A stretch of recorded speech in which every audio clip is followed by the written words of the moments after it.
लेज का नाम सुनते ही क्या आता है जहन में? शायद एक चिप्स का पैकेट, है ना? लेकिन ये सिर्फ एक स्नैक नहीं है। ये एक ग्लोबल एम्पायर की कहानी है। एक ऐसी कहानी जो एक छोटी सी शुरुआत से तो हुई, पर जिसके पन्नों में एक बहुत बड़ा विवाद भी छिपा है।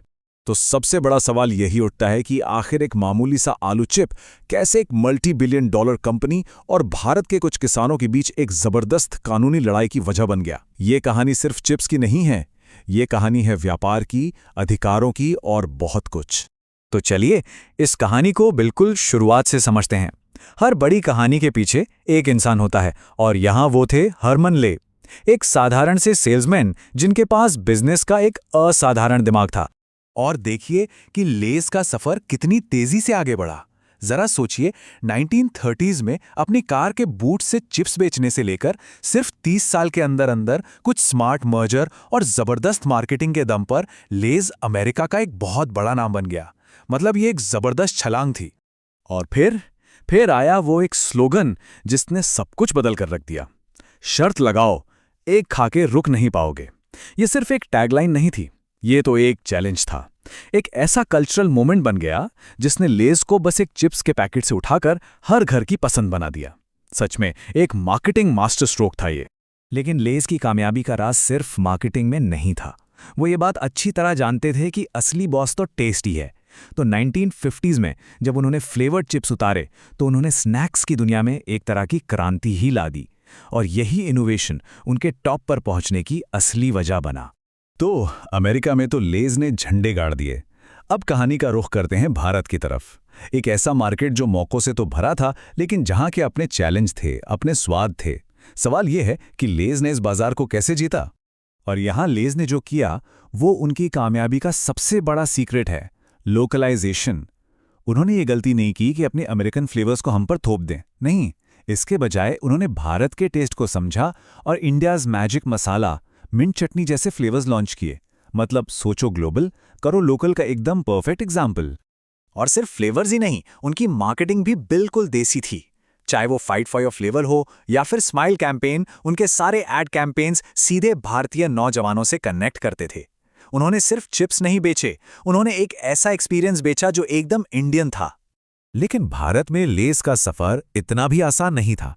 देखिए, जब आप मार्केट के किंग होते हैं ना, तो हमेशा कोई ना कोई आपके ताज को चैलेंज करने के लिए तैयार रहता है।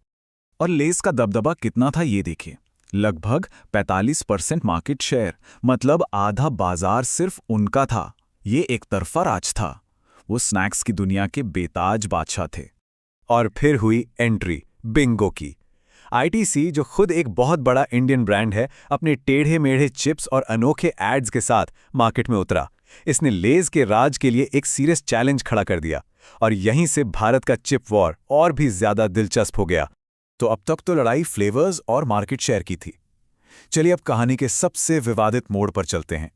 एक ऐसी लड़ाई जो सुपरमार्केट की शेल्फ से निकलकर सीधे खेतों और अदालतों तक जा पहुंची। इस पूरे झगड़े की जड़ में था एक खास किस्म का आलू, FC5। अब ये कोई आम आलू नहीं था। इसमें नमी कम होती है, जिससे लेज के एकदम क्रिस्पी यूनिफॉर्म चिप्स बनते हैं। ये पेप्सिको का कह सकते हैं कि एक सीक्रेट वेपन था, और इसे बचाने के लिए उन्होंने इसे अपने नाम पर रजिस्टर यानी पेटेंट करवा लिया। तो हुआ ये कि पेप्सिको ने अपने इस पेटेंट वाले आलू को उगाने के लिए कुछ किसानों पर केस कर दिया। लेकिन इसके बाद उन्हें पब्लिक और पॉलिटिकल प्रेशर का जबरदस्त सामना करना पड़ा।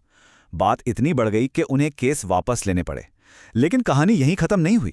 मामला सरकार तक पहुंचा और आखिरकार भारतीय अथॉरिटीज ने एक ऐसा फैसला सुनाया जिसने गेम ही पलट दिया। और ये जो फैसला था ना, ये सिर्फ उन कुछ किसानों के बारे में नहीं था। इसे भारत में किसानों के हक के लिए एक बहुत ही ऐतिहासिक पल की तरह देखा गया। ये जीत एक बहुत बड़ी बात थी। ये एक ग्लोबल कंपनी के खिलाफ लोकल किसानों के अधिकारों की जीत थी। और ये इस बात का सबूत है कि कभी-कभी सबसे छोटा खिलाड़ी भी बहुत बड़ी लड़ाई जीत सकता है। तो लेज की ये कहानी हमें एक बहुत बड़े सवाल के साथ छोड़ जाती है। ये एक तरफ तो एक ब्रांड की ज़बरदस्त सफलता और स्मार्ट मार्केटिंग की कहानी है, लेकिन दूसरी तरफ ये एक बहुत ही कॉम्प्लेक्स लड़ाई की भी कहानी है। और ये हमें सोचने पर मजबूर करती है कि जब कोई ग्लोबल कंपनी लोकल बनती है, तो उसकी फसल का असली फायदा आखिर किसे मिलना चाहिए।